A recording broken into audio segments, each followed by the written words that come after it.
The quarterly forecast vanished from the projector screen. In its place, a picture of my car flashed into view, parked outside my son's elementary school. Every head in the conference room swiveled towards me. The new intern, Winnie, planted her hands on the table, her face glowing with the thrill of a righteous crusade. "Mr. Anderson," she announced, her voice sharp enough to cut glass. "I need to report a serious misuse of company property." She slapped a stack of photos onto the polished wood. "Ms. Clark has been using the company car as her personal taxi service, picking up her kid, running errands, taking it home on weekends. This is a flagrant violation of policy." The room went dead silent. A chill snaked up my spine, despite the stuffy air. I almost pitied the girl's wide-eyed ambition. She was right about one thing. That was my car. My six-figure luxury sedan, which I'd lent to the company 3 years ago so we could impress clients. Free of charge. Winnie flipped to the next slide, a spreadsheet. I've run the numbers. Based on her commute and personal trips, she's costing the company thousands a month in fuel and depreciation alone. She turned to the man at the head of the table. "Sir, we're supposed to be cutting costs, not funding a manager's lifestyle. This needs to be dealt with." All eyes landed on Noah Anderson, my old college friend and the CEO of the company we built from nothing. I remembered the nights we couldn't make payroll, when I drained my savings to keep us afloat. I remembered handing him the keys to this very car, brand new, saying,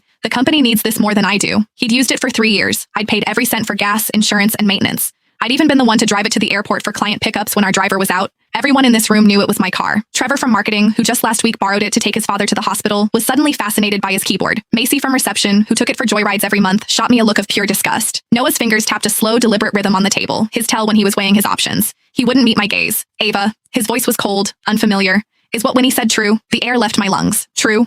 Was it true that a year ago I'd mortgaged this car to cover salaries and he'd clapped my shoulder saying, "You saved us, Ava"? Was it true that 3 years ago he promised, "When we make it big, I'll buy you a new one"? He was really asking me this. My voice was steady when I finally spoke. "What do you think, Noah?" He looked away. "The evidence is clear, and rules are rules, Ava. Even for a founder, public and private have to be separate. That's the bottom line." He took a breath. "Hand over the keys. The car will be managed by admin from now on. As for the costs Winnie calculated, finance will deduct them from your salary." A triumphant smirk bloomed on Winnie's face. "Mr. Anderson is right. I think Ms. Clark owes the entire company an apology too." Noah waved a dismissive hand. "A company-wide email will suffice. An email, a salary deduction, and he was taking my car." I looked at his familiar face and saw a complete stranger. I didn't argue. I didn't pull out the title from my bag and slam it on the table, because I finally saw it all clearly. Winnie was just a pawn, desperate to climb the ladder by stepping on me. Noah wanted my car, and he was using a clueless intern to steal it in plain sight.